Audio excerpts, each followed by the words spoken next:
Good win. Team that won 27 games last year, preseason top 10 mid-major poll. Played VCU very good, played Oregon very well, had some wins. A team is going to compete for the MAC championship. So that was a really good team, and to get the win in our progression of what we're trying to become was really important for us today. We felt we had to get a win. And I told them 16 times during the game, we got to be ahead by 1 at the end. It ain't about style points or anything like that. Let's learn how to win. And that's one thing this team has to do. It has to learn how to win. Now, the other night against Western Carolina, we got stops at the end of regulation. We got stops at the end of overtime. Tonight, but that was a tie game. Tonight was a different type of stop. Tonight was a stop to win, and we got it. And Kay Felder did one heck of a job of staying on his feet against a mid-major All-American crafty player. Kay stayed down, made him make a tough shot, and he couldn't make it. And that's the progression to learn how to win. So we're extremely excited and happy with the win. Open up for questions for the players, Dante and Corey. Dante hit 6 3-pointers tonight. You hit 4 the other night. Is the basket kind of just looking big for you right now? Or? I guess I'm doing the easy part. The Kay Felder, Nick Daniels, they're all giving me the ball, just knocking down shots, I guess. I mean, it's nothing really special, just open and knocking it down when my team needs me. And you guys kind of came out really firing all cylinders at the beginning of the second half. Did you see anything at halftime, or kind of what would you attribute that to? I guess it's just playing with more intensity in the second half. First half, we played well, but we weren't really intense, and I think Coach got into us a little bit, and Kay trying to lead the team, and he got us in a little bit, and we just tried to come out and kick him in the mouth, so we can go out and get the W. Corey, you're getting a lot of good feeds on the inside and doing some of the work yourself too tonight. Yeah, I mean, the guards made great passes to me. I got myself in good position for them to make good passes to me. So, I mean, if I didn't get the passes from them, none of that would have happened. Corey, talk about what changed for you guys in terms of help side defense. I mean, it was a total flip from the first 10 minutes of that game. You guys really helped each other out defensively. Yeah, we knew we had to come up with this win, so we knew we talked to coach and stuff with defense, and we had the help side, and we had to get in the gaps and just help each other out in order to win this game because they're a good team. They're top 10 mid-major team. So we knew what we had to do and accomplish it. We had to get help side, we had to be at the basket, we had to stop the ball, we had to do all the little things to accomplish the win tonight. And one thing that will go unnoticed, but since he's sitting here, Corey gets criticized a lot for his defense, and by me mostly. They have a really good center. And look at that stat line on that kid. And all 3 of his baskets were tough twos. And he made them. He made 3, but they were tough twos. Corey did a wonderful job on that kid. And then you flip that, and Corey got him on the bench with fouls by, being aggressive offensively and posting hard, and that kid fouled. So that was a little game within the game that was unseen, that was very, very important for us in this game. That kid only played 21 minutes, and he's a wonderful player. And he had only 6 points. He didn't shoot a free throw. That was a huge part of this game. Dante, what does having Nick now in the mix, what does that do for you guys offensively, for balance and everything? It's really big. Kay's been playing, he's been averaging 40 minutes a game, and giving him just a little break is really good for our team. Nick comes off the bench, and he gives us a lot of intensity, especially on the defensive end. And he's handled it pretty well. He's been hurt for a while, and even last year he's been hurt, but he's coming back strong, and I think he's good coming in 5-7 minutes and doing his job. So I think Nick is going to be big for us this year. Any more questions for the players? All right, thanks guys. Appreciate the time.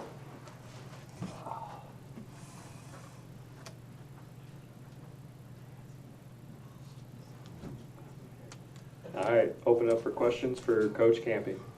Coach, can you just talk about the play of Dante today, hitting 6 3-pointers for you? How big was that? Well, Dante can shoot it, and half of his problems are in his own head. And when he's comfortable and playing and feeling it, he's a really, really good player. He made some huge shot after huge shot tonight, 6 and 9 from the 3, but you're supposed to do that when you're in your senior year at home in big games. That's what you're supposed to do. That's what the history of Oakland basketball's been. player after player has come through here. And their senior years have been big years and big plays. And so it's great to see Dante do that. It was great to see Corey make 2 huge free throws, you know, at a critical point in the game. So our seniors came through. Now, we did turn it over, and 20 turnovers aren't going to win many games. But, you know, for this team, it's a maturation process. I mean, if you look at our team, you have 2 players that have played multiple games. You have Felder, a sophomore, who was the freshman of the year, so he played a bunch as a freshman. You had Tommy, who played on and off. You have Max Hooper, who never played for us before and played on and off in his career. And then you have freshmen. And yeah, it's a process.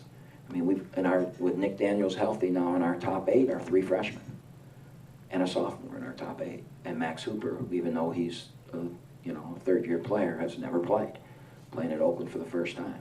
So now you're talking about 5 of the 8. And then the 6th is Tommy McHugh.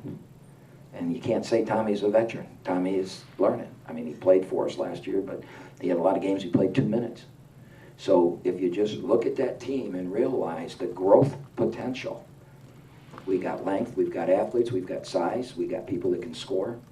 How about this? This is our 7th game. Dante is the 5th guy to lead us in scoring. I've never had that before. 31 years of being a head coach. 5 different guys have led us in scoring in our 7 games. Boy, you got to feel good about your team. You got to feel good that somebody can have a bad night and you can win. You know, when Travis Bader had a bad night last year, we weren't going to win. So, you know, it feels pretty good to see that. And I think they can feed off each other. So, it's a long answer to your question. I kind of got off track too and answered my own questions, but I'm good at that. Coach, what about the play by Jalen Hayes defensively towards the end of that game, second to last possession? It looked apparent that they were going to go at Jalen and try to go at the freshman. Yeah, they sure did, and they went down, they pounded him low, and what he did is he checked the shooter, and that's really the hardest.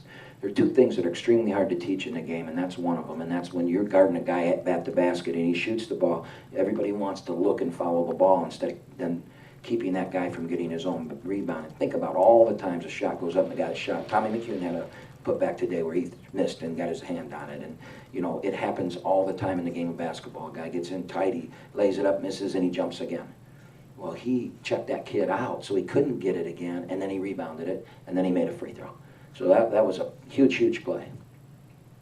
You said it might take a prayer to get the free throw shooting to improve. Did you say a prayer? It got better tonight? I say prayers every night for that free throw stuff. You got it. But they were 22 of 26 too, but they are a great free throw shooting team. They came in at 75%. So we knew that was going to happen. But for us to shoot 81 from the line was huge. We won by 2. You know, we shoot 61 and we lose by 5, 6, 8. So, I mean, it's the difference. And now, I will say this, our good free throw shooters got most of the shots, and then Nick Daniels, how about that kid? Came out of a boot on Tuesday. He's had 1 practice. Played 18 minutes, unafraid, went to the line, made 4 free throws. He was in a boot for 8 weeks, or I don't know, 8 might be an exaggeration, 6 weeks, at least 6, maybe longer. And look what he did, man. I think you can all see now, you've heard me talk about him for 2 years, that, you know, him and Jalen not being able to play last year, how that hurt us with their injuries, and now him not being able to play these first, 5 games. You can see he's going to be an important part of this team. I don't think there's any question of that. You know, he and Kay on the floor at the same time make us pretty fast. Coach, what changed? I asked Corey this question. What changed with the help side defense? Because it seemed about the 10-minute mark of the first half, you guys went in a different direction. Well, I got to see the film, but I think that, we fight it. I came from Toledo. I coached there for 6 years. I've got a lot of friends there still, if you can believe I have friends. And one of them came early and sat in my office, got here around 11 o'clock, so we had great to see him and catch up. And one of the things I told him is I thought, if you had seen it, he asked me if we were any good. And I said, I don't know. But I think we have the potential to be good. But if you saw us play Ferris State and see us today, I think this team's improved defensively more than any team I've ever coached. And I'm not known as a defensive guru. Everyone in here knows that. but we were so bad against Ferris State defensively. And we're getting, I mean, we made stops, big stops. And to do that, you have to be solid and fundamentally correct. And we've done that now for a week. Beginning of that game, they drove the ball, and I got to see the tape, but I'm guessing somebody was out of position. So when they do that and they get some easy ones, you get some timeouts, and you can really re-emphasize where you're positioning. And that's what we tried to do. We talked about it at halftime, just being in position, making plays. It does not take talent to be in position. It doesn't. It takes no talent to be in position.